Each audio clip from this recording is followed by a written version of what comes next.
Well, hey guys, it's Pastor Andy. Today is August 18th, and we're looking together in Psalm 141.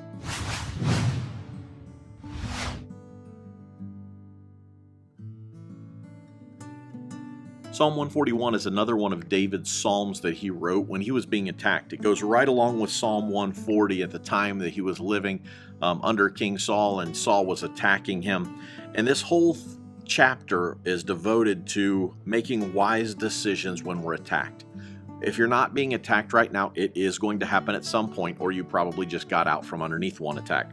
Attacks aren't something that we might deal with. It's a matter of time as to when we are going to deal with them from people. And people are not our enemy. Satan is obviously our enemy, but he uses people to attack us. So what does David say? How do I make right decisions? What are the right decisions to make? What are the wise decisions when I'm attacked? Well, he starts off with seeking for the Lord's help. He says in verse 1, "O Lord, I am calling to you.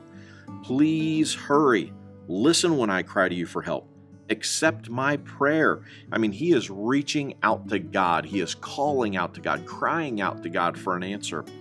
You know, when we're making these decisions, the decisions that we make are very important, because problems and difficulties in attack don't build character, they reveal character that is already there. So how do I build character?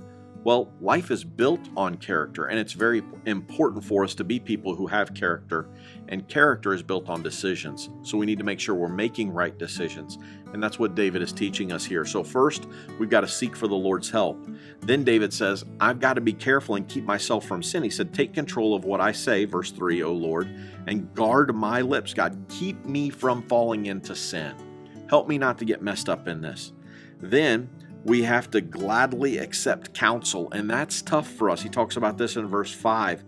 He says, let the godly strike, it will be a kindness. If they correct me, it is soothing medicine. Don't let me refuse it, but I pray constantly against the wicked and their deeds. So we've got to be able to take correction. We need counsel. We need people to speak into our life, because none of us have arrived. None of us have reached that perfection. So we need godly, wise people who can pour into us some advisors, some counselors, because in a multitude of counselors, there's safety. So we've got to accept counsel.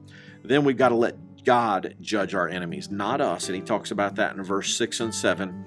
And then in verse 8 down to verse 10, he says, keep going by faith. Keep your eyes on Jesus. He says, look at verse 8. I look to you for help, O sovereign Lord. You are my refuge. Don't let them kill me. I've got to keep my eyes on God and have faith in him that he is going to protect me, that he is going to take care of me.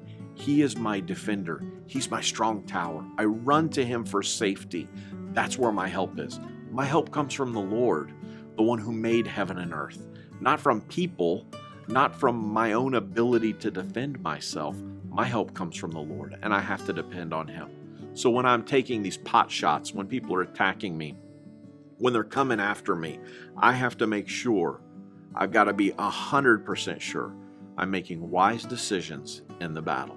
So whether you've just come out of a battle, you're in a battle, or you're going into a battle, going to be soon, let's make sure we make right decisions and wise decisions. And in this chapter, David tells us what those wise decisions are. So I hope you'll get into this chapter and read it for yourself and see what God has for you. And until tomorrow, God bless you and have a great day.